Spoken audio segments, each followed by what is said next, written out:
se nekako pripravljamo na tekmo z veliko željo, da nadaljujemo pozitivno serijo, v kateri smo, da zagotovo popravimo neke elemente v naši igri, ki so bili vidno slabi v Kidričevem, in da enostavno pokažemo napredek v teh momentih igre, ko nam uhajajo malce stvari izpod kontrole. Mi bomo v Celju morali prikazati visok nivo energije, ne glede na to, da smo imeli samo 2 dni pauziranja. Morali bomo biti zelo dinamični, veliko šprintati, zelo agresiven pristop imeti z žogo in brez nje.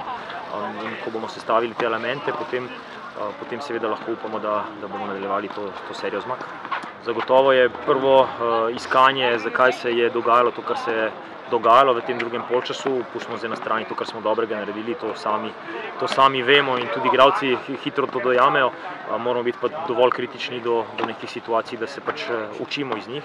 In smo v ponedeljek videli, kaj ni bilo v redu, in danes že to poskušamo na terenu popravljati in dati pa navodila, kako naj bi to izgledalo, ko stvari funkcionirajo. Tako da probamo biti zelo pragmatični in hitro k praksi priti.